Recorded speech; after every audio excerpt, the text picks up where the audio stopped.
Hello विद्यार्थियों, इस video के माध्यम से हम लोग उदासीनता वक्र की विशेषताएं देखेंगे। यानी कि हम लोग ये जानने का प्रयास करेंगे कि इंडिफरेंस कर्व का कौन कौन सा फीचर्स है या फिर कौन कौन सा कैरेक्टरिस्टिक्स है। तो चलिए शुरू करते हैं। यहाँ पर देखिए, हमने सबसे पहले लिखा हुआ है पहली विशेषता, और ये क्या है कि उदासीनता वक्र बाएं से दाएं नीचे की ओर गिरती हुई ऋणात्मक ढाल वाला होता है। तो आप समझ गए होंगे कि जो उदासीनता वक्र है उसका ढाल कैसा होता है, ऋणात्मक होता है। और उदासीनता वक्र बाएं से दाएं नीचे की ओर गिरती हुई होती है, इस बात को भी आपको ध्यान रखना है। ठीक है, तो देखिए यहाँ पर जो चीज़ हमने लिखा हुआ है वही चीज़ आपको डायग्राम में भी दिखा देना है, जिससे कि आपका स्कोर जो है वो बेटर हो सके। ठीक है, क्योंकि अंक कटने की संभावना ज़्यादा रहता है, तो आप नंबर जो है वो अच्छा तभी कर सकते हैं जब आप डायग्राम डालेंगे साथ में। तो यहाँ पर देखिए किस प्रकार से आपको बनाना है। यहाँ से हमने एक्स एक्सिस खींच लिया है, फिर हम जो है वाई एक्सिस खींच लेते हैं। जब हमें एक्स एक्सिस पता है, वाई एक्सिस पता है, तो दोनों अक्षों पर लिख देना है वस्तु की मात्रा। जैसे कि एक्स एक्सिस ये वाला है, तो हमने इस पर लिख दिया है एक्स वस्तु की मात्रा। अब एक्स वस्तु का मतलब कोई सा भी वस्तु कह सकते हैं। इसी तरीके से इधर लिख दिया मैंने वाई अक्ष पर क्या, वाई वस्तु की मात्रा। ये तो बात क्लियर हो गया। अब आपको एक जो है वो वक्र खींचना है जो कि उदासीन वक्र है, और ये किस प्रकार से बनता है मैंने पिछली वीडियो में डिटेल में समझा दिया है। अगर आपने पिछली वीडियो को नहीं देखा है तो जा करके देख लीजिएगा। पिछली वीडियो का लिंक हमने कमेंट बॉक्स में भी दे दिया है और इस वीडियो के डिस्क्रिप्शन बॉक्स में भी। तो यहाँ पर देखिए, आपको इस प्रकार से एक लाइन खींच लेना है, और ये कैसा है, तो ये देखो यहाँ पर मूल बिंदु है ना, यानी कि पॉइंट ऑफ ओरिजिन, और उधर ही ये धंसा हुआ लग रहा है। तो हम इसको क्या कहेंगे, उत्तल कहेंगे, जिसकी चर्चा अभी हम आगे करने वाले हैं। चूंकि हम लोग विशेषता देख रहे हैं तो स्टेप वाइज सारा चीज लिखेंगे। अब यहाँ पर देखो हमने कैसे लिखा हुआ है कि आईसी, आईसी मतलब उदासीनता वक्र या फिर इंडिफरेंस कर्व जिसको आप कहते हैं। तो यहाँ पर लिखा है कि आईसी बाएं से दाएं नीचे की ओर गिरती है। तो देखो ये हमारा जो है बायां है और ये धीरे धीरे करके दाएं की तरफ जा रहा है। तो हम लोग इसको कहेंगे कि आईसी बाएं से दाएं नीचे की ओर गिरती है, और इसका ढाल कैसा है, तो नेगेटिव स्लोप वाला है, ऋणात्मक ढाल वाला है। पता चल गया। तो उदासीनता वक्र की पहली विशेषता क्या मिला कि उदासीनता वक्र का जो ढाल है ये ऋणात्मक होता है और ये बाएं से दाएं नीचे की ओर गिरते हुए होती है। इस चीज को ध्यान रखना है। लेकिन एक बात यहाँ पर नोट करके आप दिमाग में रख लीजिए कि स्लोप होता है जो ना आईसी का, तो उदासीनता वक्र का ढाल या फिर इंडिफरेंस कर्व का जो स्लोप बनता है ये MRS के बराबर होता है। MRS का फुल फॉर्म क्या है, मार्जिनल रेट ऑफ सब्स्टिट्यूशंस। यहाँ पर हम लिख देते हैं, देखो मार्जिनल, M का मतलब क्या है, मार्जिनल, ठीक है, R का मतलब क्या है, रेट, और S का मतलब क्या है, सब्स्टिट्यूशंस, जिसके बारे में हमने पिछली वीडियो में चर्चा कर दिया है। तो जाकर के देख लीजिएगा पिछली वीडियो को, ठीक है, समझ में आ जाएगा कि MRS होता क्या है।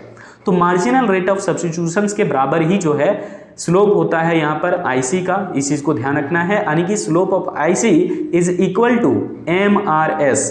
एक्स वाई का यहाँ पर मतलब है ये दो वस्तु का नाम है, एक्स वस्तु और वाई वस्तु, जिसका जिक्र मैंने एक्स अक्ष पर और वाई अक्ष पर किया हुआ है। और यहाँ पर देखिए जो लिखा हुआ है डेल्टा वाई और डेल्टा एक्स, इसका मतलब है वाई वस्तु में परिवर्तन कितने का हुआ है और एक्स वस्तु में कितने का परिवर्तन हुआ है। क्योंकि हम लोग जब भी एक्स वस्तु की मात्रा को बढ़ाते हैं तो इसके लिए हम वाई वस्तु की मात्रा को कुछ ना कुछ कम करते हैं। तो जो त्याग की गई मात्रा होती है ना, वो हम लोग ऊपर में लिखते हैं, यानी कि जिसका मात्रा कम किया जाएगा, कितना कम किया गया वो ऊपर में लिखा जाता है, और एक्स वस्तु की मात्रा को कितना बढ़ाया गया ये नीचे लिखा जाता है। तो जो त्याग किया जाता है वो रहता है ऊपर, और जो एक्स्ट्रा इकाई प्राप्त किया जाता है वो कहाँ रहता है, नीचे, है ना। ये मैंने पिछली वीडियो में समझा दिया था, जाकर के जरूर देख लेना।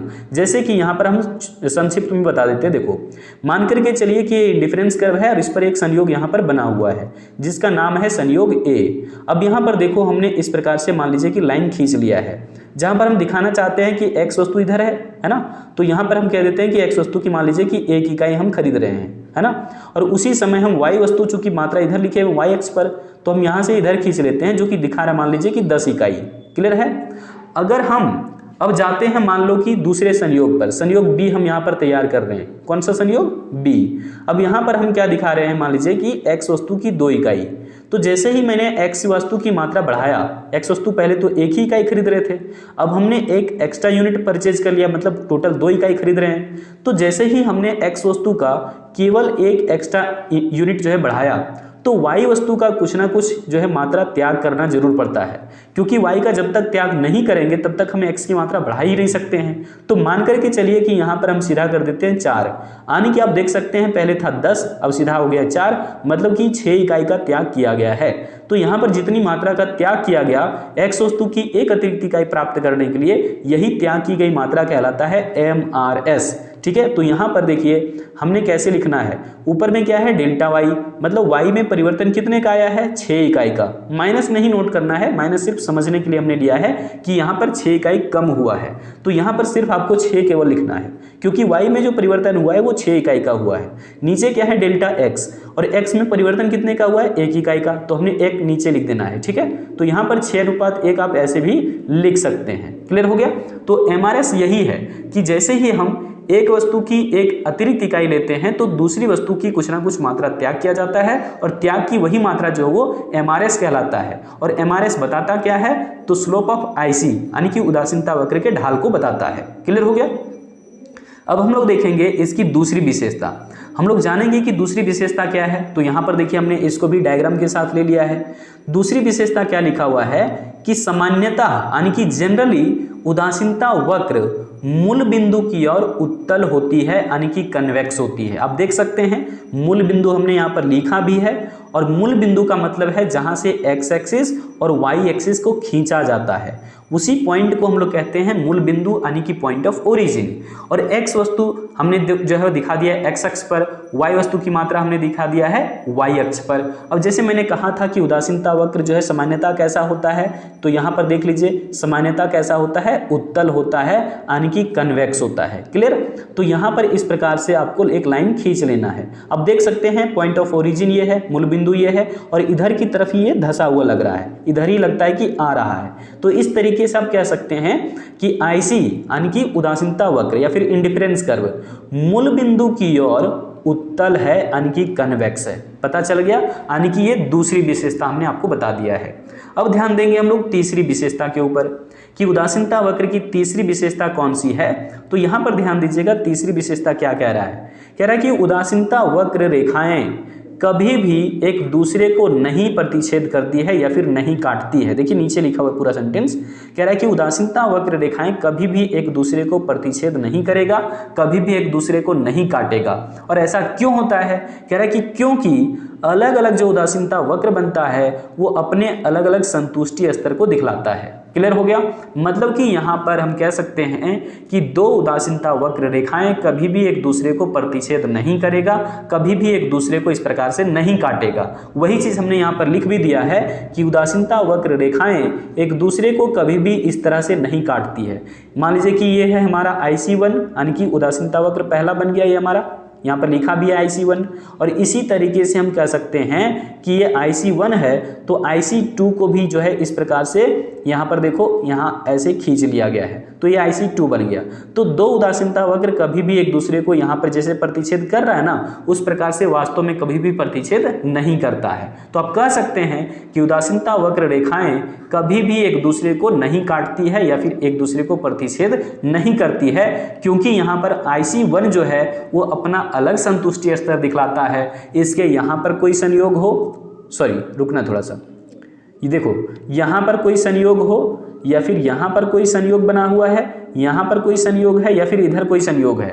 मतलब कि मान लो A, यहाँ पर B, यहाँ पर C, यहाँ पर D, ये सारे संयोग आपस में बराबर हैं क्योंकि ये सभी संयोग जो है वो IC1 के ऊपर में बने हुए हैं। ठीक है, मतलब कि IC1 के ऊपर में जितने भी संयोग हैं, जैसे कि संयोग ये संयोग B के बराबर में संतुष्टि देगा, और संयोग B जो है वो संयोग C के बराबर संतुष्टि देगा, और इसी प्रकार से संयोग C संयोग D के बराबर संतुष्टि देगा। मतलब कि एक उदासीनता वक्र पर जितने भी इस प्रकार से संयोग बिंदु बने हुए हैं वो एक उपभोक्ता को समान स्तर का संतुष्टि देता है, ये चीज तो दिखलाता है। लेकिन अब यहाँ पर एक दूसरा भी वक्र है IC2।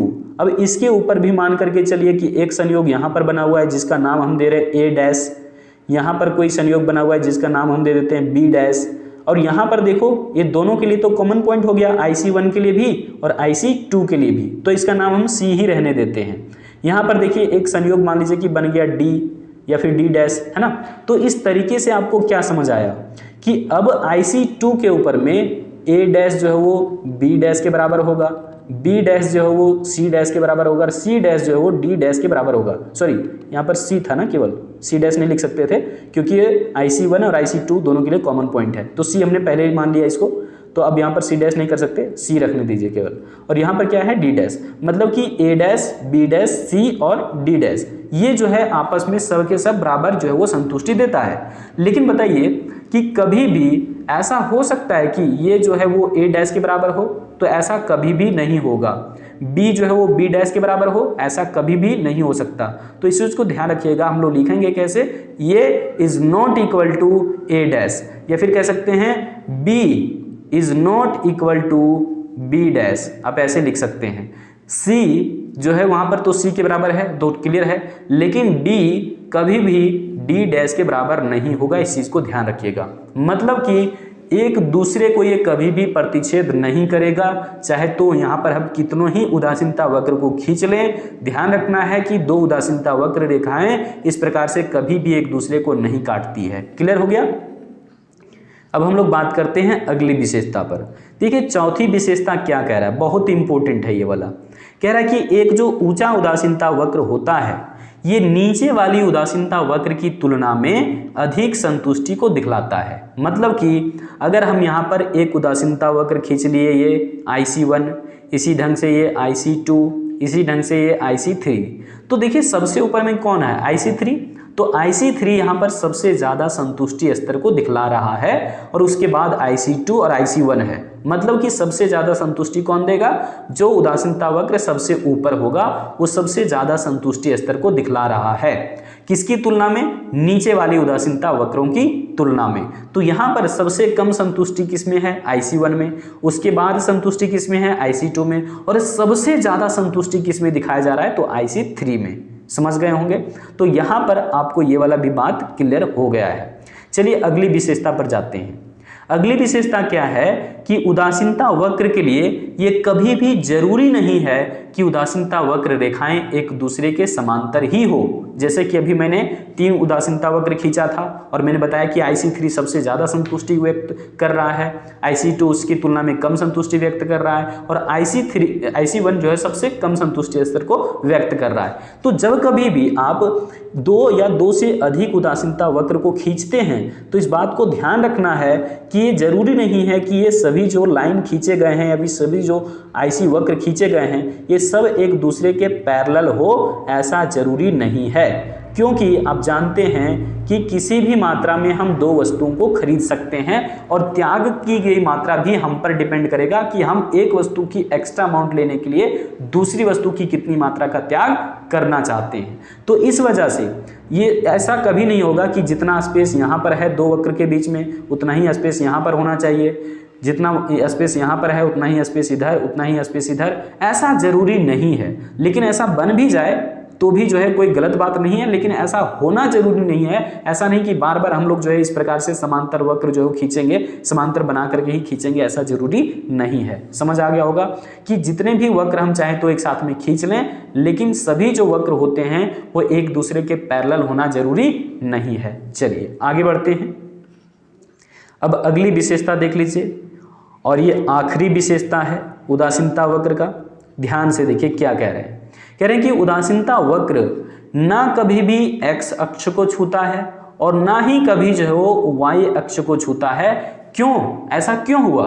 यहाँ पर आपने देखा है कि हमने जो है हमेशा से बात किया कि x अक्ष y अक्ष पहले खींच लीजिए, लेकिन अब क्या कह रहे हैं कि उदासीनता वक्र ना कभी जो है x अक्ष को छुएगा ना कभी y अक्ष को।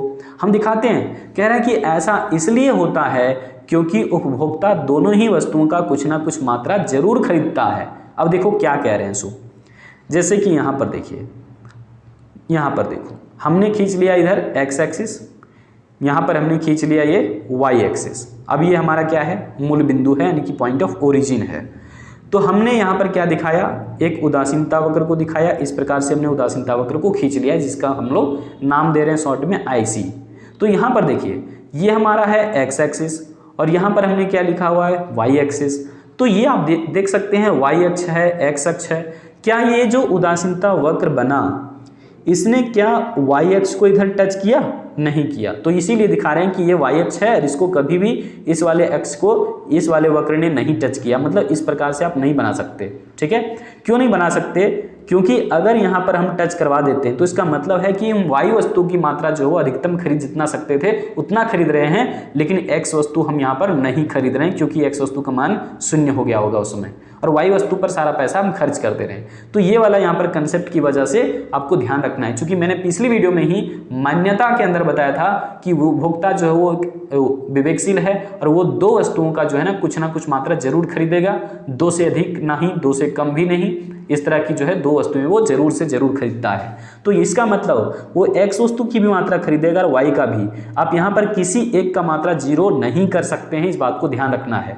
मतलब कि ना कभी हम लोग ना ही कभी जो है उदासीनता वक्र को हम x अक्ष पर ऐसे टच करवा सकते हैं और ना ही कभी हम इस प्रकार से y अक्ष पर टच करवा सकते हैं, क्योंकि आपको पता है कि उदासीनता वक्र जो है वो 2 वस्तुओं के अलग अलग संयोगों या संभावनाओं को दिखलाता है जिनसे कि उपभोक्ता को समान स्तर का संतुष्टि प्राप्त होता है। तो यहाँ पर ध्यान रखना कि उदासीनता वक्र ना कभी जो है वो इधर देखो ये y अक्ष है तो ये जो है वक्र है तो इसने कभी भी इधर टच नहीं किया।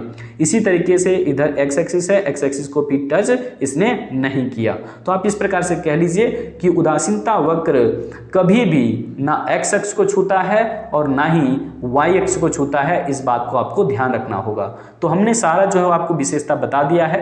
वीडियो कैसा लगा आपको कमेंट में जाकर के बताना है, और भी वीडियो अपडेट हम लोग धीरे धीरे करके लेंगे और सारे जो है लेक्चर्स धीरे धीरे करके कवर जब हो जाएगा तो आप लोगों को कंप्लीट रिवीजन करने में अच्छा भी लगेगा। सो मिलते हैं हम अगली वीडियो अपडेट के साथ। जय हिंद।